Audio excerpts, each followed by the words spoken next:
And hey, folks, we're back this week with the question, can you learn something like MeteorJS just using AI? So we're going to test that out today.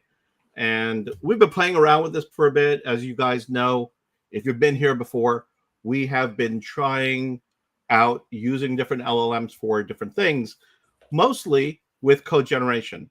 And we have been doing what everybody calls vibe coding lately to see just how far you can get with it and what you can do. Now, for some of us, we have a visceral reaction to having these tools write our code for us. We sometimes call it AI slop.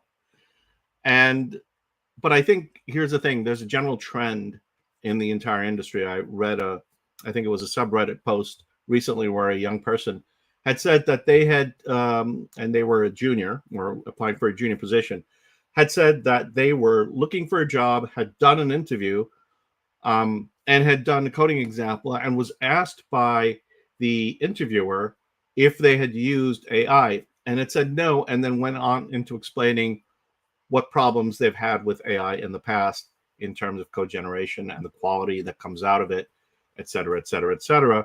Did not get an offer and blamed it on the fact that they were not very, very supportive or enthusiastic about the use of AI in the job.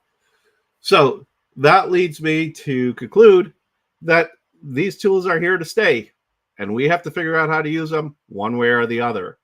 So today, you've heard of vibe coding. We're going to be talking a little bit about vibe learning. This is episode 89 of This Week in MeteorJS, a weekly newscast of the MeteorJS Dispatches podcast. My name is Alim Gafar, streaming to you live from New York City. And let me just swap. Here we go. Hey there, this is Küster streaming to you live from Germany. And here we've got... Hey everybody, Dvorak streaming to you live from Prague. And this is me being too fast with the producing.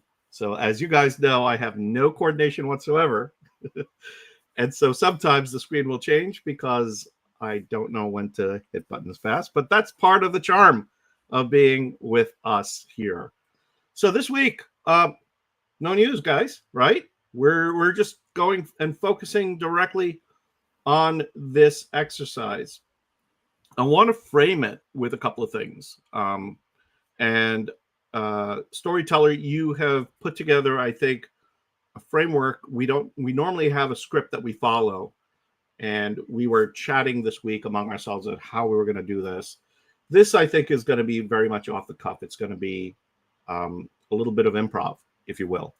And so what we're trying to figure out here is how effective is using an LLM as a substitute or a stand-in for a course or a tutorial, a good tutorial or a course, or a person-led instruction on a tool like, for instance, MeteorJS.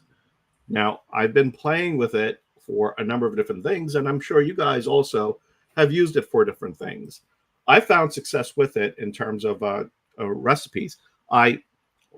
A few months ago, I put in, I had a bunch of ingredients, and I wanted to have an Asian tasting dish, and I put those ingredients in, and I said, here's what I've got in the quantities I have. Can you suggest to me a dish that I could make from this? And it actually gave a very good recipe. We now actually use this as part of the meals that we prepare each week. So it can be very good. It can be very helpful. I use it very often to ask it questions about topics.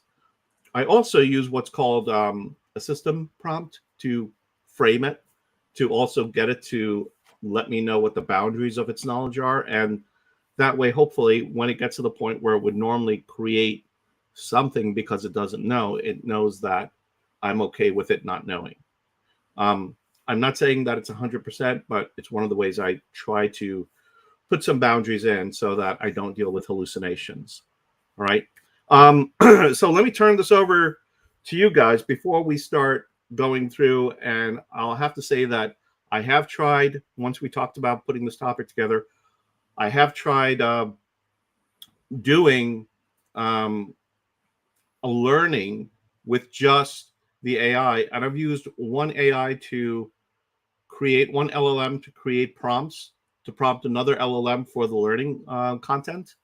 And I was talking that over with Küster a little earlier. Storyteller, you weren't here yet in the studio, so we'll chat a little bit about that again. I'll just go really quickly over that. But what has been your experience with using the LLMs for things other than code generation? What have you used it for learning? Have you used it for doing other things? I think Storyteller, you're one of the first that pointed out how effective it can be in terms of generating images, which we've used very often for doing our thumbnails. Yeah, so I use it for images. That's kind of where I got started. That was the sexy start, you could say. And recently, I've also using it kind of for general, maybe like quick search to get some answers. Though I still am still referring to to Brave Search or Google on that. And also I've used it in writing, not for writing, but for, you could say, giving like ideas for word building, where I can type certain things and ask more about, what do you think? What am I missing here? What could I add here? So one of the first time I used it for was I was describing, okay, this is this role, civilization, this is one thing, and I'm looking for some ideas. What would be the ceremonials during this particular time that was happening? And it gave up some really interesting ideas in that regard. And then I had another one, kind of word, but much more bigger, which was kind of starting like with kind of event to kind of also look to research and to kind of project what's going to happen, what's going to be, what are going to be the possible, outcomes in these scenarios. But it was kind of funny because a lot of the things that it was saying, if you know kind of a lot of the literature when it comes like to the post-apocalyptic, you could say, oh, this is kind of taken the idea from Fallout. This is from this novel. So definition is its limits there. So you've used it into sort of a consultative pattern for your world building and your literary activities. Do you use the same model for everything, for the images, for your coding and for this? So for images, I use Leonardo AI, though I haven't done that in a while. So for usually like for the word building and usually playing with text, it's between Grok and ChatGPT. And for clothing is Claude. All right, cool. And Küster, I know you have strong feelings about the role of this thing in our profession. Feelings about the topic. So there is actually, in the literature out there, there is already research done on that whole topic, how LLM-based or AI-based learning affects your learning outcomes, affects your learning style. But I don't want to go into that right now. We can later talk about that, and when it comes to the specific situations, maybe. Sure. However, I personally like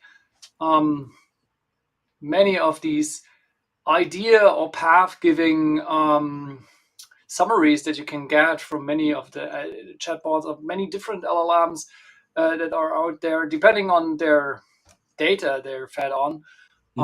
You can get quite different instructions on how to structure your learning topics. And that's interesting from the perspective of holistic approaches. So if you have 3 or 4 LLMs giving you a different approach, then, and then you might compile something that will get as close as possible to a good learning outline, let's say. So I use it mostly for outlines in most of my topics. I don't go too deep into that with LLMs. Mostly very specific use case. For example, there's a research topic and a methodology I don't know about yet, but I might need to it might needs to be involved. then I would ask the LLMs, like, give me an overview of impactful literature on this and what I need to read in order to learn this. Yeah. And then I compile the rest on my own still. Sure. Have you tried any of the so what LLMs do you play with when you tried? So currently, because I'm always a little bit on a budget, Yeah. I actually use what DuckDuckGo offers me, because it's anonymous. Okay. So I can just use it without being registered. Plus, it's I don't need any context right now. I don't need any agents right now. So I just want to have some initial ideas, and then it's perfect. It gives you, I think, 4 or 5 different options. You can use them all. You can just ask your prompt, and then you can even switch the models, and it just, you then compare the outcome. So I'm going to just check on oh, that's the misspelling. DuckDuckGo models, because I don't know. DuckDuckGo AI chat, I think. So it'll be kind of neat to know what those models are. So if you want to grab them and just bring them back to the conversation in a few minutes, that would be awesome.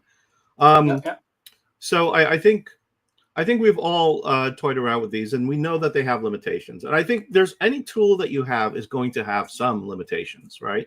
It's not going to be perfect. I think there is a lot of overselling of what these LLMs are and what they can do.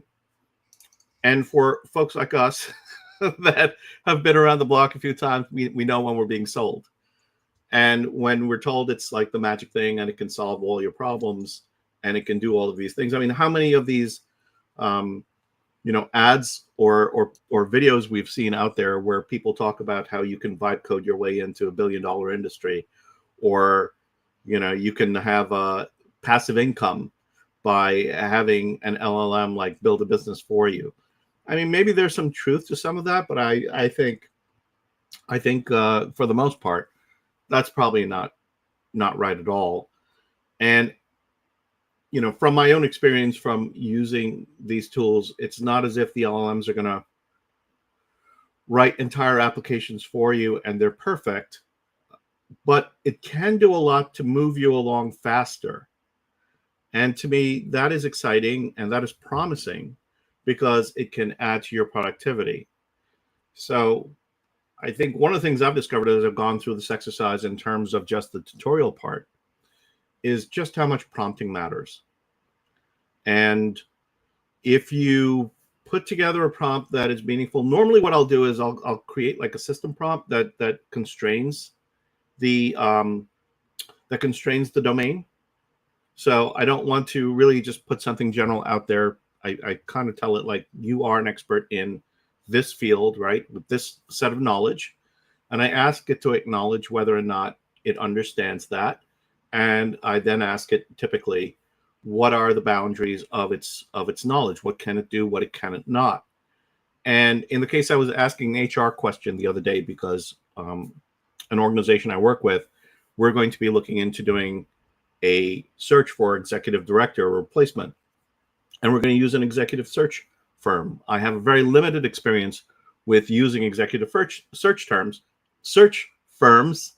So I wanted to find out what the process would be like, and how that works in a nonprofit environment versus a for-profit environment. And so I crafted a prompt that included this information, but I also wanted to know, like, what could it not tell me? And it said, I can't give you legal advice. I'm not a lawyer, right? You will need to consult with an attorney when it comes to things like this. The advice I'm giving you is limited only to information I have until 2024. So it was really clear about some of its boundaries, and that helped, because then, if it gave me something that sounded more authoritative, then I could actually say, all right, well, maybe this is generated, maybe this is hallucination. And then I could interrogate it based on that and then see if it would back off. Quite often, when I interrogate one of these LLMs based on what it assumes as objective knowledge, and it's just made something up, it will back down. I don't know what your experience has been. Do you guys have an experience with that? Have you ever taken something that's been given to you that for whatever reason you might feel that it might not be true, and either ask it to show you a source or, confirm that it is objective truth in some way? Have you done that in your queries? Many times, and it has to struggle a lot with those things. I had this goes across models. There's just like Yes. nice one that it just kind of creates out-of looking links, but if you click the link, it goes to nowhere. You have to check things yourself. Yeah. So that is a common problem, but the thing is, sometimes actually there is a source, but it's not where the AI tells me it is. So that's like another problem that I have to actually go and look and find it, and so that's the problem. Case I point, just actually earlier today, on Meteor PR, last kind of issues we're having with the test to AI, and then it kind of found the issue. And then he asked it to kind of produce like a div, and the div went like non-existing files, non-existing code. Wow. I think it's actually the entire thing, the summary into my AI logo. It was able to find and fix the test. So now we are just running it again to see if it's just a fluke or if it's actually fixed it. Okay, cool. Küster, it seems like you found the models that DuckDuckGo uses. Yeah.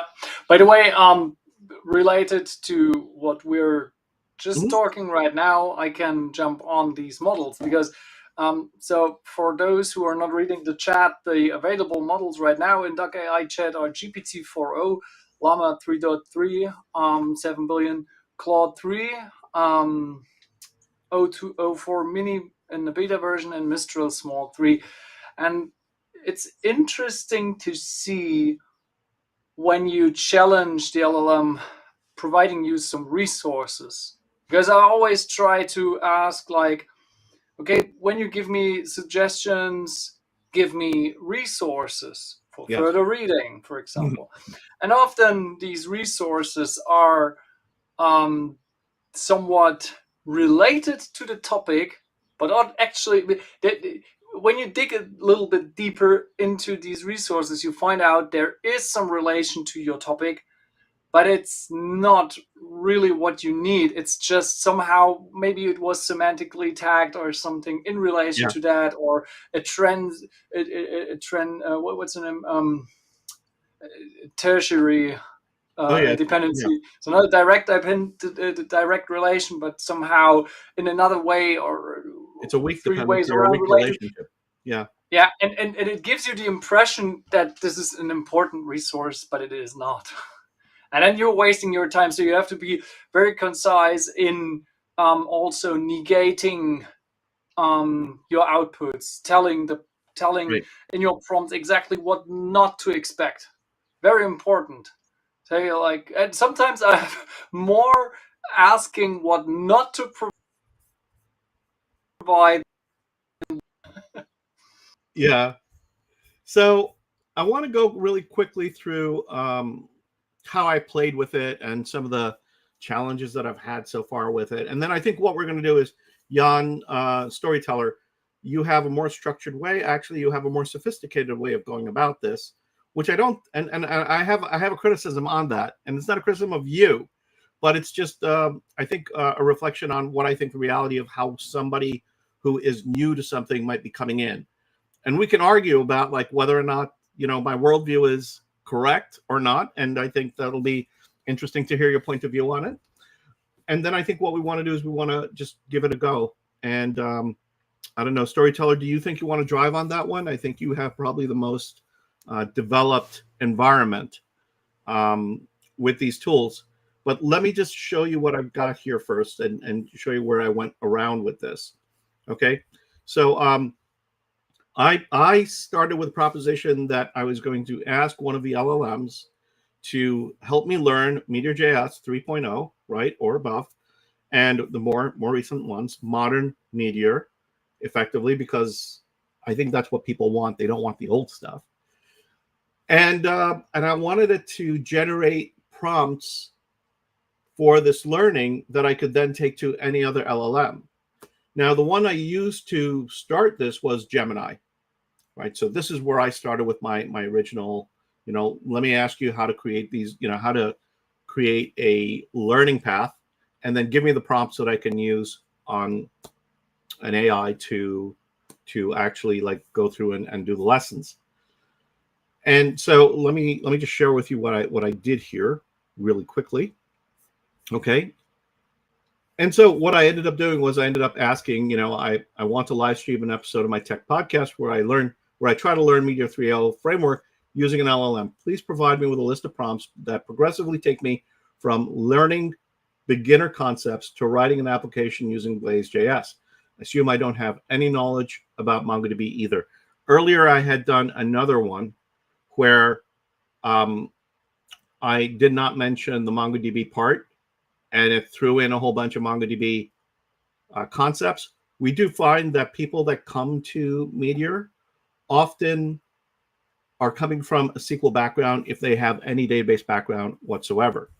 And so it's really important, I think, that when it tries to teach you, it takes into account that you might not have any experience with MongoDB or even know what MongoDB is.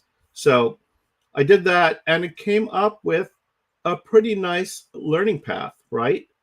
That tells me how it's going to go about doing this. Goals progress from MeteorJS MongoDB basics to building a single application using Blaze.js driven by an LLM. Okay. Tells me who the audience would be. Viewers interested in learning MeteorJS 3.0, Blaze.js, and MongoDB, and seeing how the LLM can assist in technical learning. Preparations to have a fresh project created. Be ready to interact with your LLM and have your code editor open and be prepared to troubleshoot. Everything looks good here. And I will tell you that when I took a look at this initially, it looked great. However, it started adding things in like concepts like fibers, which is from an older version of MeteorJS, has absolutely nothing to do with 3.0 models. I don't understand why it would bring it up, because you might encounter it in documentation, but it has absolutely no relation here.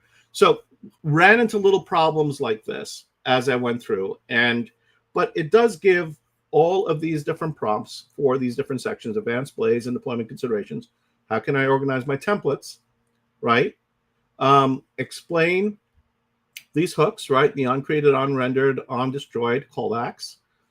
And, looking back, what are some of the potential challenges and common pitfalls when developing MeteorJS 3.0 and Blaze.js, and how can they be mitigated? So you would take each of these and you would put them into another LLM.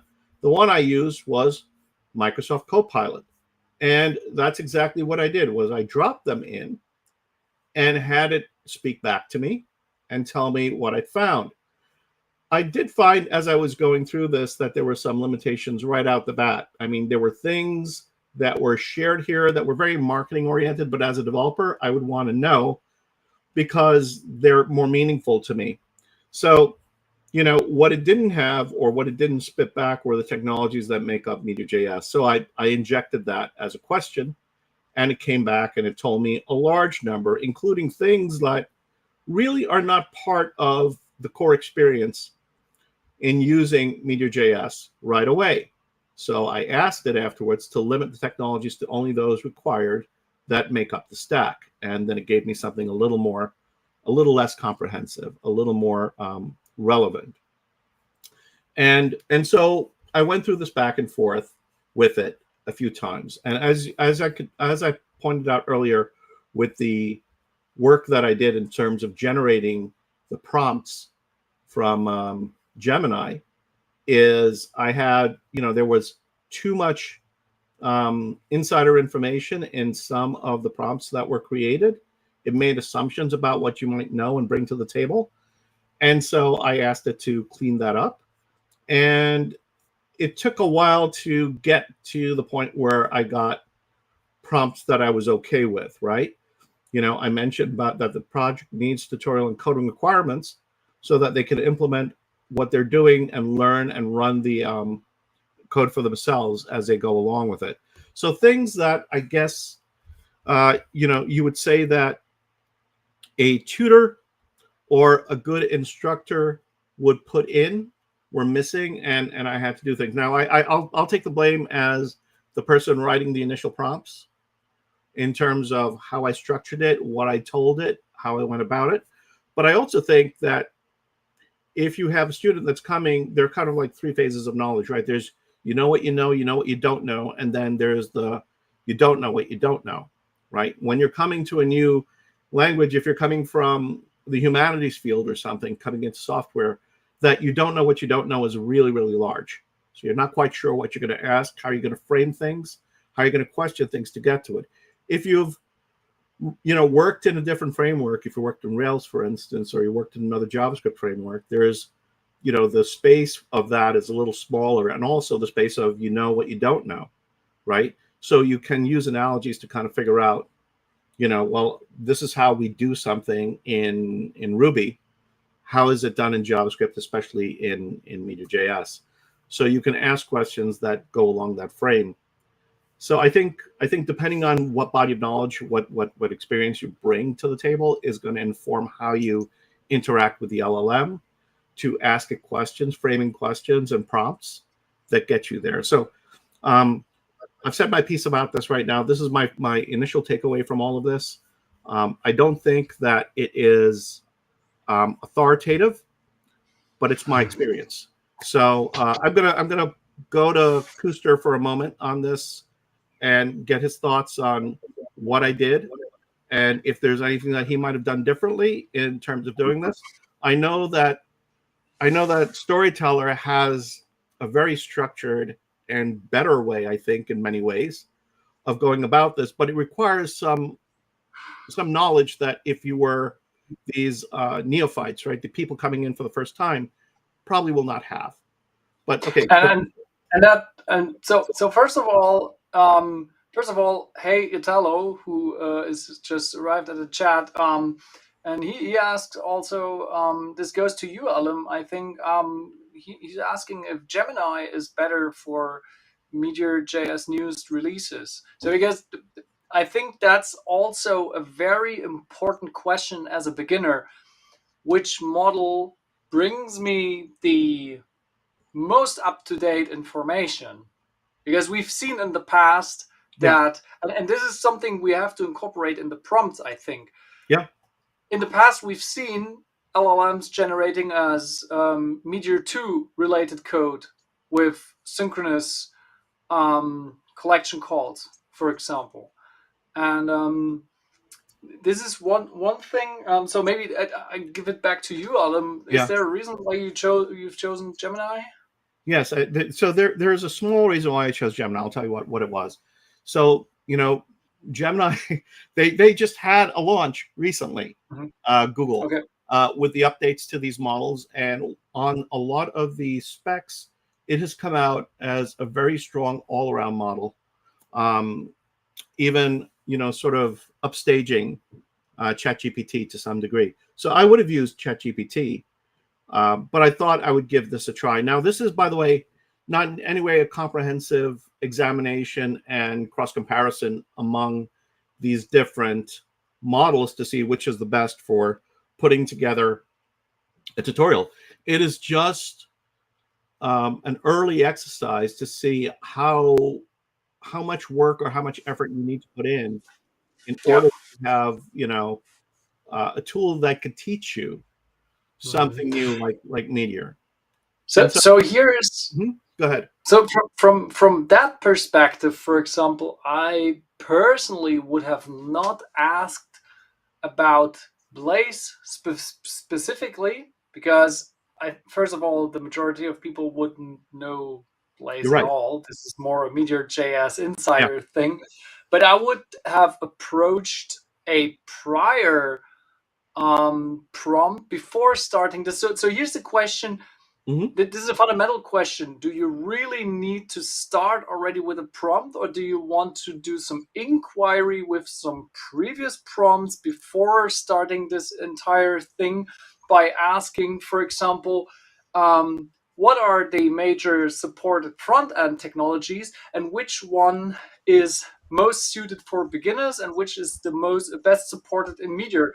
And then when it gives you back this concise answer to that, then you could incorporate this into your prompt. Okay, then please create me a learning tutorial for whatever it just gave you as the preferred front-end technology.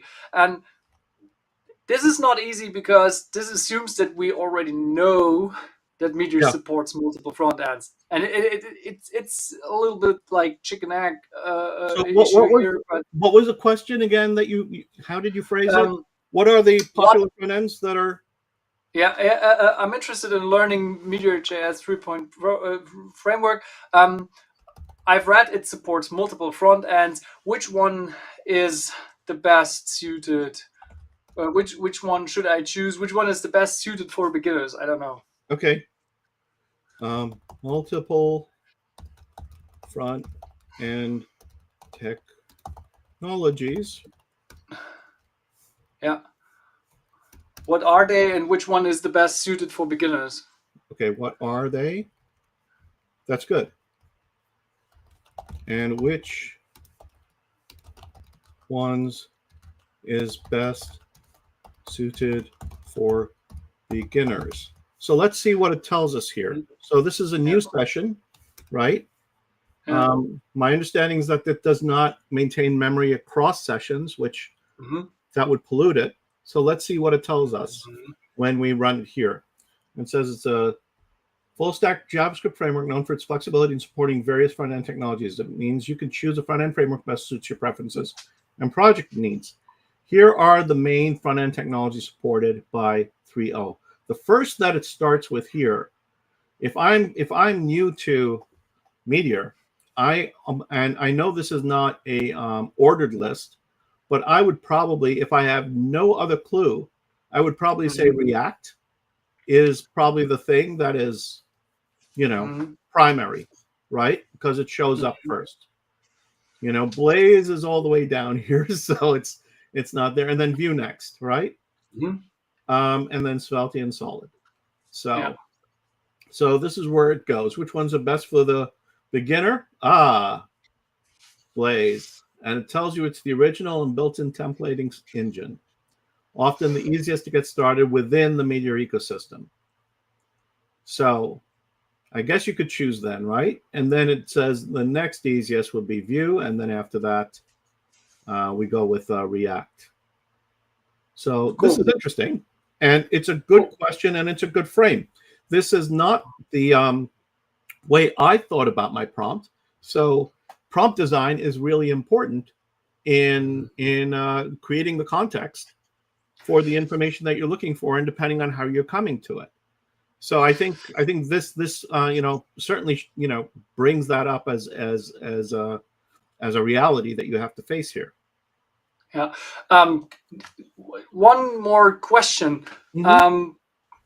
Could we just create a new session? So it clearly tells you if you want an easy entry, use Blaze. If you want a beginner-friendly framework that is more used, use Vue. And if you want to use the industry standard for job market chances, use React.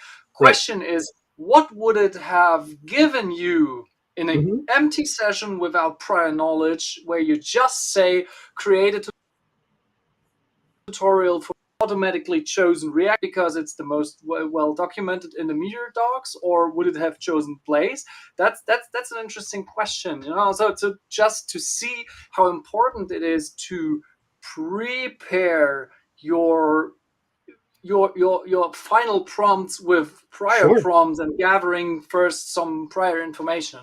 So let's do that. Let's just we're generalizing, and let's just come in. We are off the street, and we heard about MeteorJS, and create for me a tutorial to learn modern MeteorJS.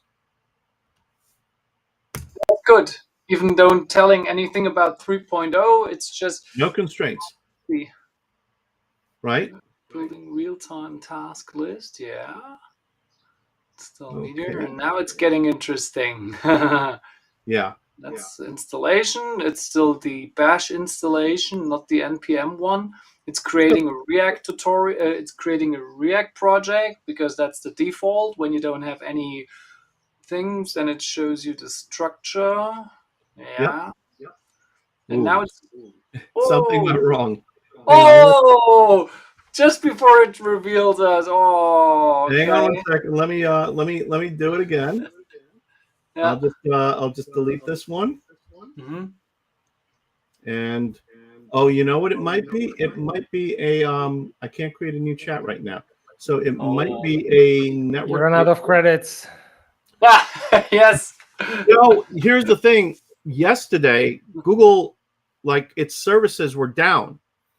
It had an outage yesterday. So I'm wondering if this is now another situation where they're facing an outage. Yeah, I've by the way, I've read about some issues with some companies in the US with their contracts with the energy supplier, because they have some companies starting now having direct contracts with the power plant vendors to get the energy directly into their GPU GPU supercluster. That's crazy as it gets, I think. So this time it starts with npm install for Meteor. Okay, same prompt, right? It says create a new project with React. It uses the React flag. It doesn't just work with the default. You know what happened? Why the error came? It just realized it's giving you outdated information. It just crashed, and now it's providing you the correct one. It crashed its own session. Okay, and then it says, okay, you can run, right? Just run Meteor, and then you should see a simple welcome to Meteor page. Meteor automatically handles hot module replacement. Changes you make will be reflected instantaneously. Here is the structure it tells you about. And, it talks about eager loading, right? Files outside of imports are eagerly loaded. Files inside must be explicitly imported. This promotes better code organization, avoids unnecessary global variables. Data management. So now it brings in MongoDB. Okay, this is not bad. Let's create a collection of our to-dos. It tells you the file name and where to put it. Oh, and I already spotted some Meteor 2 code there. Take a look. Yeah, count is. Yeah. Where are we looking right now? Oh, I right see. There. Yep. Count insert instead of async. Yep. Yeah, so the async. So this will definitely blow up everything you're writing, and you will get totally crazy asking yourself what's going on here. And that's why it's. But you did that in your initial prompt. You did that in your initial prompt. You talked about the whole fiber awareness and that you're on 3.0, and then you give this specific context already. But again, this shows you how important it is to prepare. Yeah. If you want to learn with something, especially when docs have to be up to date. So I think this also points out that if you are completely new to a subject matter area, it really does matter in terms of where you're getting your information. You might get led down the wrong path. It sounds, let's be honest, like all of this is prepared really nicely. It looks very professional. And if you take a look at it, you might be under the sense that, well, because it's formatted very nicely, because the code, has some syntax highlighting and it doesn't seem to be blowing up here, it's going to be fine for me until you actually try to run it. And then you might run into some problems. But the thing is that you might be misled falsely into feeling that this is well vetted. And I think if you are new to a technology or you're new to a field or a subject matter, it really matters that you are looking at something that other eyes have looked over, that people who have some experience can tell you that this thing has been tested, it's been tried out, and we know that that there are problems with it, but well, not that there are problems, but we know that we have run this thing and that it will execute, right? Or we have taken it. It gives you the impression from the way it's formatted and when it's written. And by the way, I have issues with this when I read articles on on dev.to or on Medium, exactly. That when you actually go and you try to execute the code, sometimes the code doesn't work there either. Yeah, that's very big annoyance. I have one question here, and this goes to you, Jan. I know that you are most familiar with these configuration files, like in I think the new Meteor documentation config file for LLMs. Which one is it? Like instructions.md or something, right? So, well, there is one big thing that we have in the documentation already. Let me quickly go through. It's like LLMs -full.txt. So right here. So once you pass this to the LLMs, it should be in theory able to kind of read all of the documentation because it's formatted just like plain text put into it.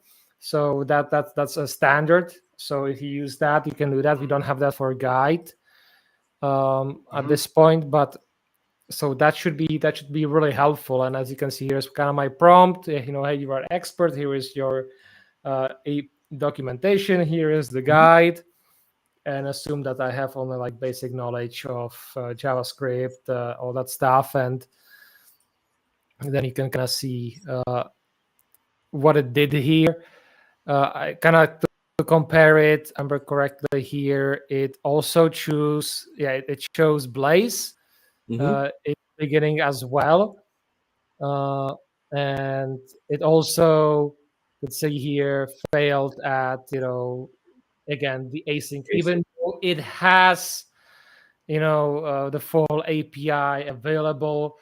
It just has always a problem distinguishing between what is client, what is server, and adapting to that. But also, interestingly, I think it was here as well.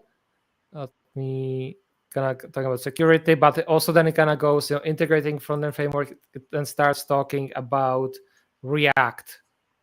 So it also starts talking, though I have not seen it. Multiple front ends.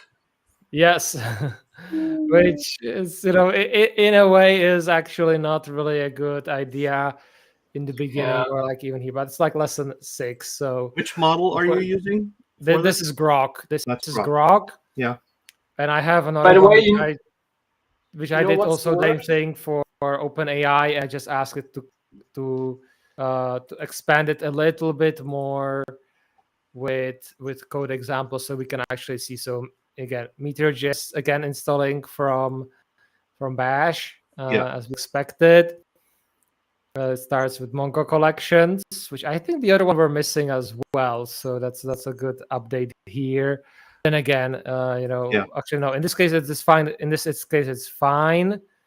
Let's see, and then we have this insert, but again, it's not async. By the way, guys, I think MeteorJS website, GitHub repository, and docs need to have a huge red banner like LLMs outputs are outdated. Please use the docs. Well, it may also mean that there's just too much of a heavy emphasis still in older materials. Yeah. On the website. Okay, grow. Yeah. So, by the way, let me just point, in the thing that I generated while we were doing this, there is also mention in here in section 5 when it's doing methods and user interactions. It does also talk about call methods from React components.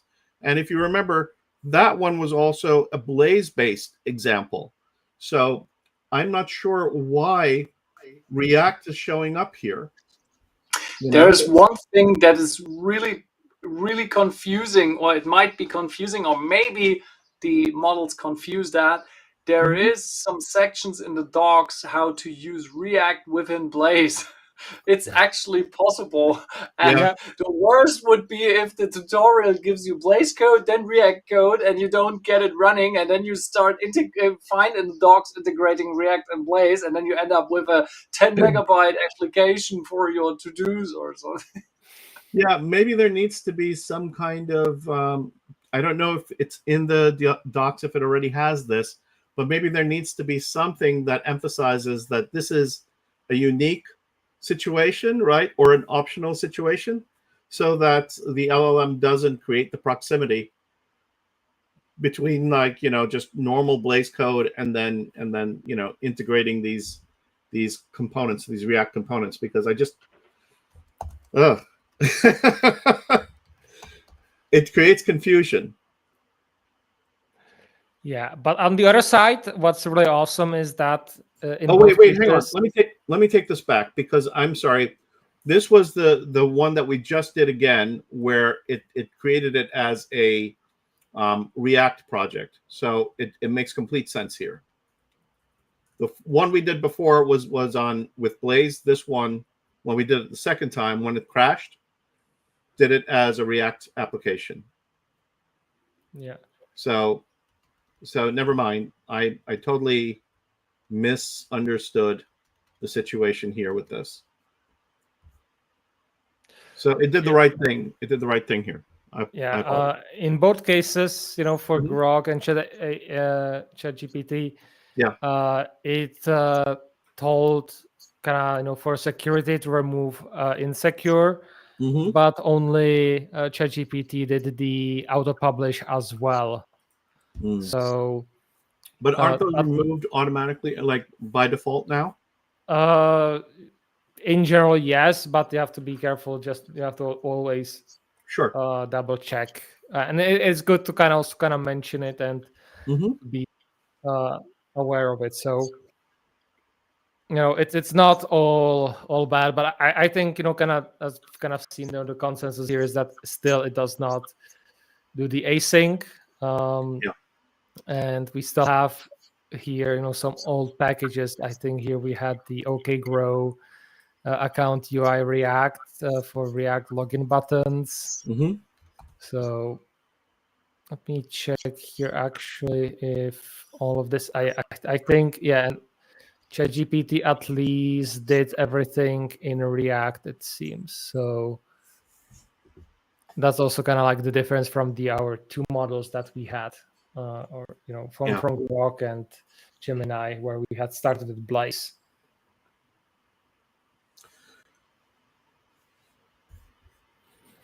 And if I let's also kind of look on the structure, because I think that's also kind of important, that it might at least potentially guide you. What should be the step 1, step 2, and so on. So kind of introduction to talks about all the basic stuff. Then it talks about project structure and basics. Let me quickly check. I think that's exactly the same structure for.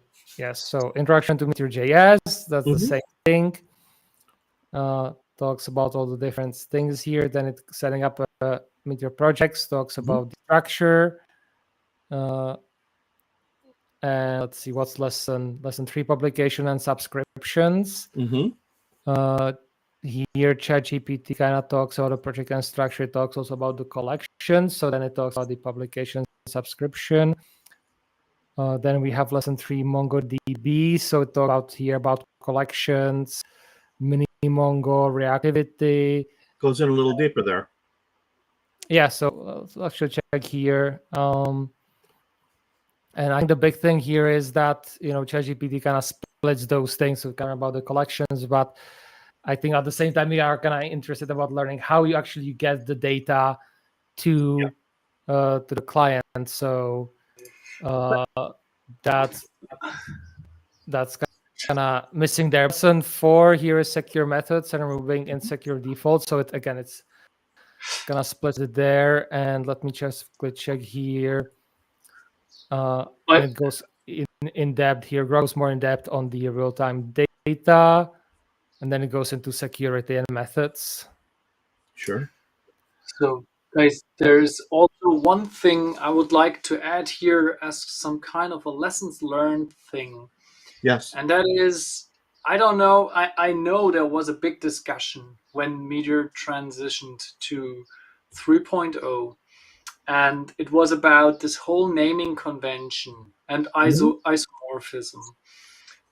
For those who don't know, so isomorphism, that concept that you have the same methods on server and client, they look the same, maybe execute a little bit differently, but they're basically the same. And that got broken in MiniMongo. On the server, because MiniMongo is always involved when you're using, even on the server, it's involved because it's like an in-between layer between the real Mongo driver and your Mongo collection. It's always involved somehow.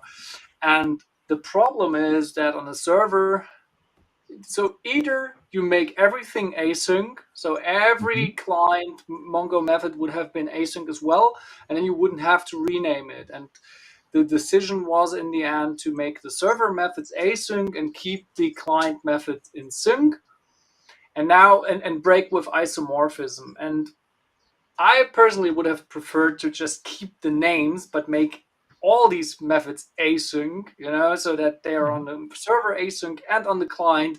And yes, everybody would have to rewrite their stuff. But when I'm looking at what we get here in terms of this code, we wouldn't be in that situation that we have to tell everyone, hey, this is not completely what's up to date with what it is right now.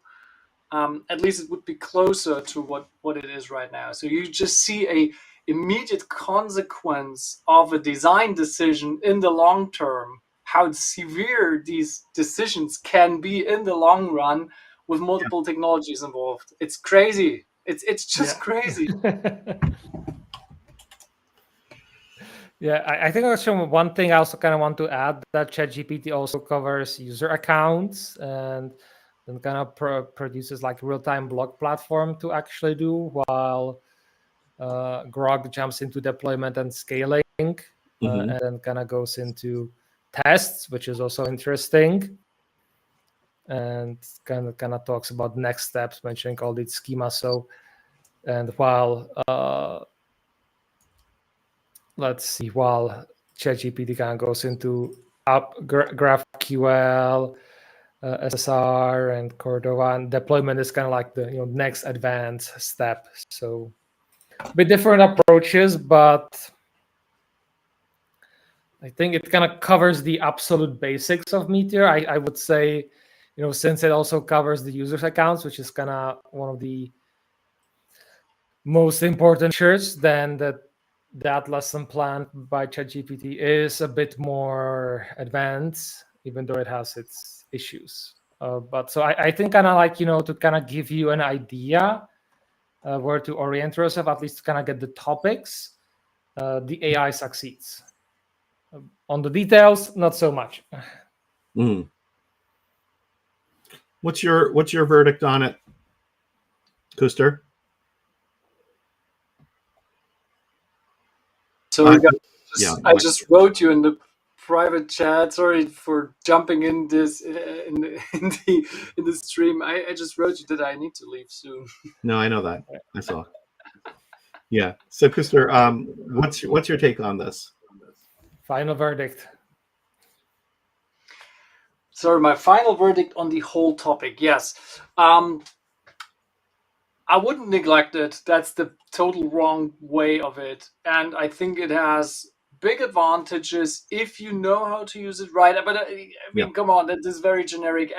This applies to everything here. And there is in the literature, there is currently the tendency that students learning with AI getting in their thinking that when confronted with a classic learning material, like written learning material, they have problems comprehending the content, because you have a way of thinking what to present. You craft your response. And traditional learning materials is you are given the response already. It's not crafted to your needs. It's there, and you need to adapt to your needs. It's a total opposite of how you do this self-paced learning. I personally prefer a mix of both. I'm crafting the overall journey, the overall outline, but I'm confronting myself with the given content. That's my learning style right now when LLMs are involved. That works for me. You have to figure out how it works for you. And I think there is, we are all in this big experiment, in this big social experiment of all these things working out. Everybody has to craft their own way through it. But that's currently my way. Yeah. Jan, what's your way? Well, maybe Alim, I think you still haven't given us your final thoughts on this. Yeah, so I'll just say that I think it's very powerful, but I also think that you could be easily misled. And again, I go back to the modes of knowing, right? Which is you know what you know what you don't know, and then you don't know what you don't know. And the further away you are from a domain, you don't know what you don't know. You don't know what to ask. You don't know what to query. You don't know the questions. And so you can't frame a proper prompt in order to guide you and give you what you want to do. So to me, in those cases, for super, super early beginners, it is still super important for us to have good quality tutorials and courses that they can go and they can utilize. I think this is very powerful and very effective if you are somebody who's already in a technology. For instance, if you're a Django developer and you want to learn how to build your own plugin. I think going in and dropping in the documentation and then having it and then doing a sort of interactive session where you kind of question it for what you want to do, that very specific thing, will allow you to get started much faster than perhaps sitting in a formally tailored course. The course might give you a lot of information, but it might give you a lot more than you need. However, I think when you're first starting out and you don't know what the boundaries of a technology are, what the language is, what it includes, what it doesn't include, you don't really know what you need and what you don't need. And you're going to need to understand your control structures. You're going to have to understand your naming conventions. You're going to have to understand a whole bunch of things that come along with it, your data types, right, that are supported, things like this. How do you coerce things? How do you move between different types of data? How do you implement a function? Like, all of these things are fundamental and basic to whatever it is that you're doing with a language or with a toolkit. And if you don't have that foundation, you can't really do anything else. But once you have it, then I think it's much easier for you, or much more obvious to you, when the LLM fails or when it hits its limits. And then you can draw back and ask it a question differently and try to get to where you need to go. So that's my take on it. I don't know if it's perfect, but it's informed by my experience. So, but Alim, you are revealing one thing here, and that is the next level of competencies that software developers will have in all this context of vibe coding, of LLM style learning and stuff, is exactly what you just described. What do you do when the given output reaches its limits, when it's wrong? How do you resolve that conflict of known unknowns and unknown unknowns? These are competencies you have to acquire. Definitely. And when you master these competencies for yourself, then you will also start creating your own learning style in context of LLMs and AI tools. All right, let's give Storyteller the final word here. Take us home, Storyteller. What do you got? I think the AI right now, as it is, it's kind of in the free range, is turning our brains to mush. That's kind of how things are currently in. We'll have to see if it will actually turn the civilizational brains and our country brains into mush as well, especially in combination with social media. or if we all somehow be able to tame this, and if it will actually be able to kind of go beyond just kind of the basics that we are seeing now. That kind of, for example, Apple is warning in their latest paper that it cannot really solve any of the creative or more advanced problems. Yeah, saw But that. it does help super much with automating the basics and giving you, helping in many little things, as we've seen today. Kind of helps you to kind of get an outline or to kind of start learning. But just don't ask for details. That's going to give you sorely disappointed. Well, I found it to be incredibly helpful in thinking things through and putting things into perspective. Sometimes when you're not you hit like a creative block, it can be a great tool. I don't think it's the answer to everything, but I do think it's a decent companion in a sense that you can have a conversation with. And just like any friend, even a really good friend of yours who is well regarded and has a great reputation in your field, you don't necessarily take everything that they say 100%, right? You do some thinking for yourself. And I find that it can be incredibly helpful in that moment when you need somebody to talk to, so to speak, somebody, and you want to get some feedback, and maybe you want to just try to see whether or not what you're thinking about, your approach, makes sense. And again, it's not human, it's a token predictor, right? So we have to kind of like keep that in mind, but it also can be very, very helpful. So I think what I've learned along all of this today is that the types of prompts, how we prompt, how we go about this. By the way, it's the same thing with like searches. I always used to wonder, how are people finding things in Google that I'm not finding? And it depends on how you write your search request, right? So in this case, I think it's the same thing. It's like, how do you frame what it is that you're asking for? Because it's going to answer that. And the approach that we take individually here yields some slightly different results. And by the way, I think it's very telling, storyteller, that you've also gone and used it across different LLMs using the same prompt to see what you would get. And I think that's something else that we need to consider. They're not all going to give you exactly the same output. Sometimes they might give you very, very different approaches to something. And so when you get a response back, I think we need to consider that we don't take it as authoritative. It's just an opinion, in a sense, that these LLMs all have their own unique frame of reference and they give a different opinion. To me, I don't know. What do you think? Yep. We'll leave it at that, I think. Yeah. Yeah, we can go on, but I think this is it. So guys, if you want to try it out, just keep in mind that there are some limitations as to how this is going to work.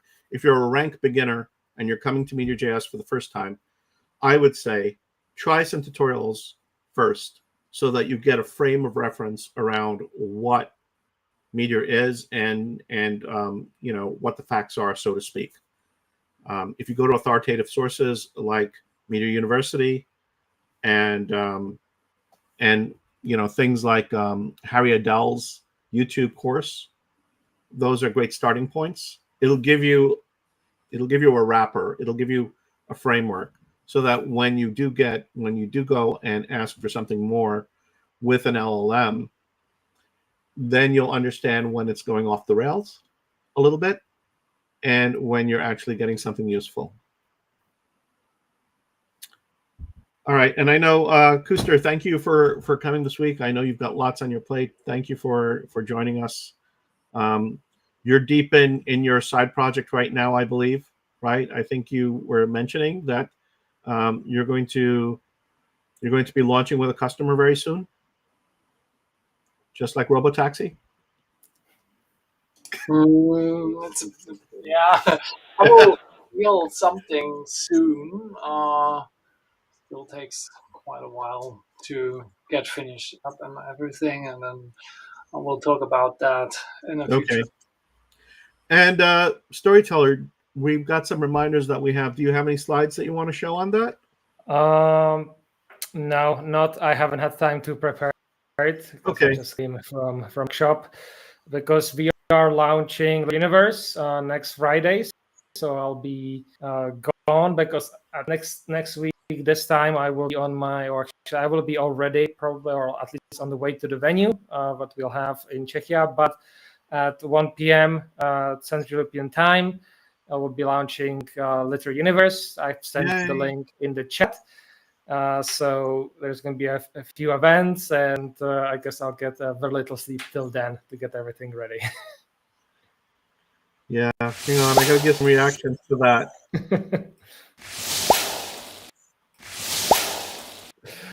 Yeah, so everybody here is invited. You can join us.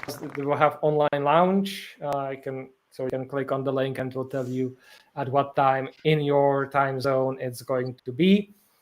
And then we'll have. Right now, we have 2 confirmed in-person events, and possibly a third one will happen over the weekend as well. So, fingers crossed on that. And then there's a last thing too, right? Which is something coming up in the fall. Yes, we'll have Meteor Impact. Once I'm done with the launch, I will be announcing our first panels for that. So if you want to be in that first announcement, hurry up and submit your panel, workshop, or whatever interesting thing you want to tell the world about. And Meteor, we have the impact.meteorjs.community website. Mm-hmm. And there will be a few other hopefully announcement as well. So I'm gonna spoiler this a little bit and just throw in that there are 2 people that we've heard from so far that are going to be coming back. There are big people in terms of their contributions to the Meteor community, and if you know nothing about them, you're going to want to come and hear their talks. And that's Radek, and I believe we have interest from Abigail Watson. And she's going to be sharing some news. And if you don't know anything about Abby Watson, she was a creator of Clinical Meteor. That is the healthcare portion of Meteor. It's its entire own ecosystem. It is used in the federal government in the United States for some projects.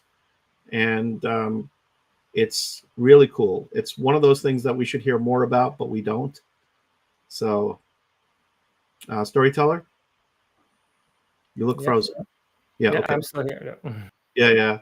So that's it. So with that, is there anything else, guys? Nope.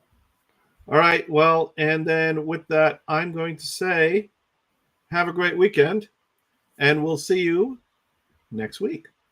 Bye. Bye-bye. Bye.